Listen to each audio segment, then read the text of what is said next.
Day 176, Job 41 and 42.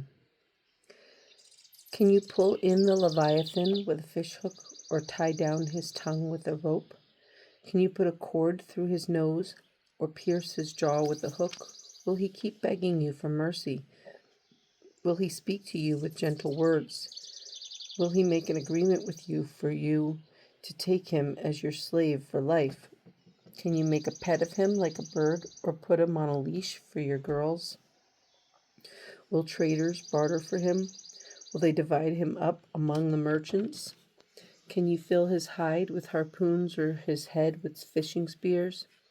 If you lay a hand on him, you will remember the struggle and never do it again. Any hope of subduing him is false. The mere sight of him is overpowering. No one is fierce enough to rouse him. Who then is able to stand against me? Who has claim against me that I must pay? Everything under heaven belongs to me. I will not fail to speak of his limbs, his strength, and his graceful form. Who can strip off his outer coat? Who would approach him with a bridle? Who dares open the doors of his mouth, ringed about with his fearsome teeth? His back has rows of shields tightly sealed together. Each is so close to the next that no air can pass between. They are joined fast to one another. They cling together and cannot be parted. His snorting throws out flashes of light. His eyes are like the rays of dawn. Firebrands stream from his mouth. Sparks of fire shoot out. Smoke pours from his nostrils as from a boiling pot over a fire of reeds. His breath sets coals ablaze and flames dart from his mouth. Strength resides in his neck. Dismay goes before him. The folds of his flesh are tightly joined. They are firm and immovable. His chest is hard as a rock, hard as a lower millstone. When he rises up, the mighty are terrified. They retreat before his thrashing. The sword that reaches him has no effect, nor does the spear or the dart or the javelin. Iron he treats like straw and bronze like rotten wood. Arrows do not make him flee. Sling stones are like chaff to him. A club seems to him but a piece of straw. He laughs at the rattling of the lance. His undersides are jagged potsherds, leaving a trail in the mud like a threshing sledge. He makes the depths churn like a boiling cauldron and stirs up the sea like a pot of ointment. Behind him he leaves a glistening wake. One would think the deep had white hair. Nothing on earth is his equal. A creature without fear, he looks down on all that are haughty. He is king over all that are proud.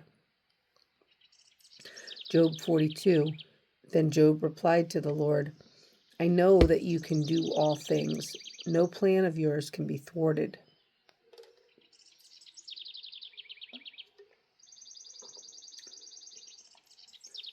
You asked, who is this that obscures my counsel without knowledge? Surely I spoke of things I did not understand, things too wonderful for me to know. You said, listen now, and I will speak. I will question you, and you shall answer me. My ears had heard of you, but now my eyes have seen you. Therefore I despise myself and repent in dust and ashes. After the Lord had said these things to Job, he said to Eliphaz the Temanite, I am angry with you and your two friends, because you have not spoken of me what is right, as my servant Job has. So now take 7 bulls and 7 rams, and go to my servant Job, and sacrifice a burnt offering for yourselves. My servant Job will pray for you, and I will accept his prayer, and not deal with you according to your folly. You've not spoken of me what is right, as my servant Job has. So Eliphaz the Temanite, Bildad the Shuhite, and Zophar the Naamathite did what the Lord told them, and the Lord accepted Job's prayer. After Job had prayed for his friends, the Lord made him prosperous again and gave him twice as much as he had before. All his brothers and sisters and everyone who had known him before came and ate with him in his house.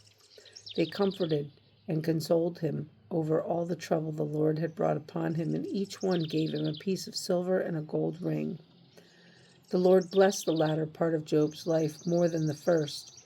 He had 14,000 sheep, 6,000 camels, 1,000 yoke of oxen, and 1,000 donkeys. And he also had 7 sons and 3 daughters. The first daughter he named Jemimah, the second Keziah, and the third Keren-Happuch. Nowhere in all the land were there found women as beautiful as Job's daughters, and their father granted them an inheritance along with their brothers. After this, Job lived 140 years. He saw his children and their children to the 4th generation, and so he died old and full of years.